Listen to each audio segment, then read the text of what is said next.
Hello guys, আজ ভাজবো আমি আলু। ওই জন্য আমি আগে আলু কেটে নিয়েছি, এই দেখো।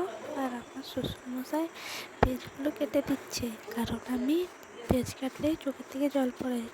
চলো আমি এখন আলুতে মশলা মেখে নিলাম আর কি। এরপর গ্যাসটা জ্বালিয়ে নিলাম, জাস্ট গ্যাস জ্বালিয়ে নিয়েছি। এই তো তার মধ্যেই বলছে বাবা পেঁয়াজ কাটা হয়ে গেছে, তো আমি পেঁয়াজ নিয়ে চলে এসেছি। এরপর কড়াইয়ে তেল ঢেলেই দেবো।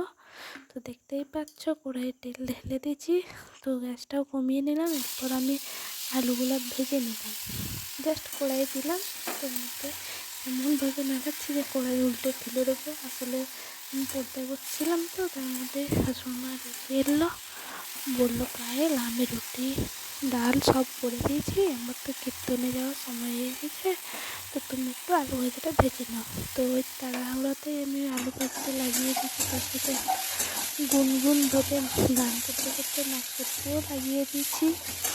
তো আলু ভাজতে ভাজতে একটা নাচও করছি আর একটু তাড়াহুড়া করেও করছি, কারণ আলু ভেজে আবার আমাকে বই পড়তে বসতে হবে। তো চলো, আমার কায়দা তো দেখতেই পাচ্ছ, আমি আলু ভাজার স্টাইল, পেঁয়াজ ভাজার স্টাইল এত তাড়াতাড়ি করছি যে 2 মিনিটেই হয়ে যাবে মনে করছিলাম, ওই জন্য তাড়াতাড়ি করেও দিচ্ছি। তার জন্য আমার কায়দা দেখতে থাকো। আমি আসলে বাড়িতে যা পাগলামি করি, অন্য লোক হলে মেরে তাড়িয়ে দিত। তো চলো, আমার আলু ভাজাও হয়ে গেল, তো দেখতে থাকো আমি এরপর কি করি। তো চলো বন্ধুরা, তোমরা সবাই কেমন আছো কমেন্টে বলো। এই তোমার আলু ভাজাও হয়ে গেল, আমার শাশুড়ি রুটি করে দিয়ে গেছে আর ডালও করে দিয়ে গেছে। চলো, আমি তো আলু ভাজা হয়ে গেছে। এরপর আমি উপরে যাবো, আবার বই নিয়ে বসে যাবো। চলো ঠিক করে চললাম।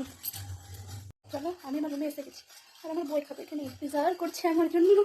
চলো, এই যে আমার বই খাতা, আবার পড়তে শুরু করবো। তো চলো টাটা। আর বলছিলাম না কীর্তন করে গেছে, ওই কীর্তন হচ্ছে ওখানে। তো আমি আমার রুম থেকে দেখতেই পাচ্ছ বন্ধুরা। তো ওকে টাটা, গুড নাইট। আমি এরপরে পড়তে বসবো, বাই।